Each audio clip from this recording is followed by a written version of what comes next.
first time for Countdown's number 2 story, tonight's worst persons in the world. The bronze 2 House Minority Leader, John Boehner, who basically asked an interviewer on the financial crisis, who are you going to believe, me or your lying eyes? There was no deregulation of anything in the financial services industries. As a matter of fact, there was an increase in regulation. Well, not counting the Graham-Leach-Bliley Act of 1999, a major step toward financial deregulation, permitting banks to merge with securities firms and financial firms. That was the assessment of the bill by the Heritage Foundation, a conservative nest. Graham-Leach-Bliley, voted for by Congressman John Boehner of Ohio. Our runner-up, Brit Hume of Fix News, for most of its history, host of its purported straight newscasts, and chief of its Washington bureau, made an admission at a D.C. dinner last night as startling as if he had confessed to making up the news out of whole cloth or reading it off a Ouija board.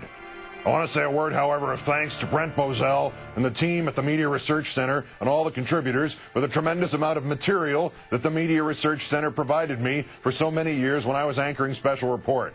I don't know what we would have done without them. It was a daily sort of a buffet of material to work from, and we certainly made tremendous use of it.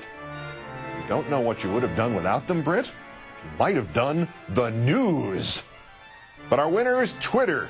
I told you this was trouble. I find out today that I have 13,900 some odd followers on Twitter.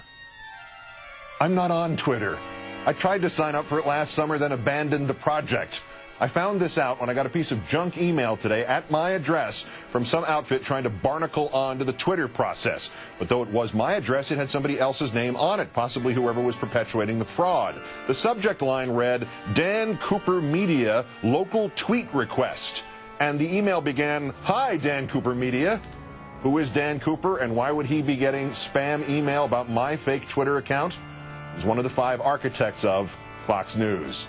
Despite all this, Twitter will not suspend the phony account in my name, so just remember, whoever you think you're following on Twitter might be them, and it might not.